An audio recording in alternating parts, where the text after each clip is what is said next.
बिस्मिल्लाहिर्रहमानिर्रहीम। My YouTube family members, अस्सलाम वालेकुम। उम्मीद करती हूँ आप खैरियत से होंगी।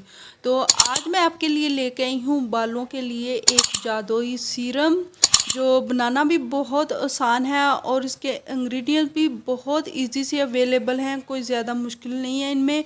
तो आप एक दफ़ा ये सीरम बना के रख लेंगी तो आप बाद में आप इसका जादुई असर देखेंगी। इससे आपके बाल लंबे, घने और मोटे भी होंगे और जितने आप चाहेंगी इनकी अपने बालों की लेंथ लंबी कर सकती हैं। तो इससे पहले मैं वीडियो में आगे बढ़ूँ तो जल्दी से मेहरबानी होगी आपकी, प्लीज़ मेरे चैनल को लाइक और सब्सक्राइब भी ज़रूर कर दें। तो वीडियो में आगे बढ़ते हैं और बताते हैं कि ये सीरम बनाना कैसे है। सीरम बनाने के लिए आपने अक्सर सुना तो होगा कि चावल जो पानी होता है वो बालों के लिए कितना फ़ायदेमंद है।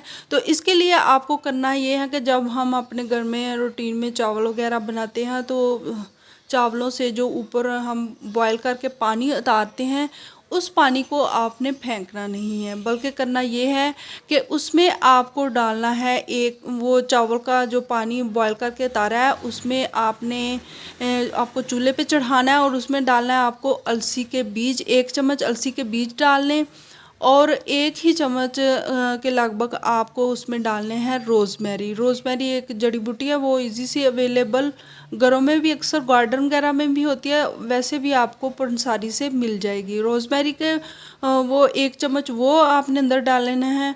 और इसके अलावा आपको इसको बस कड़ी पत्ता आपको 1 मुट्ठी इसके अंदर ज़रूर डाल लेना, वो बिल्कुल भी नहीं भूलिएगा।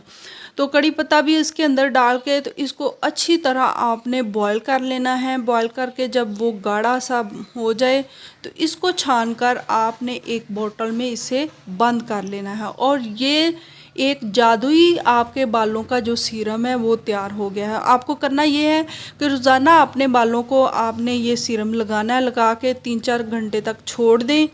तो उसके बाद आप अपने बालों को वॉश कर लें तो इससे आपके बाल लंबे, घने, चमकीले और जो तेज़ी से सफ़ेद हो रहे हैं वो भी रुक जाएंगे।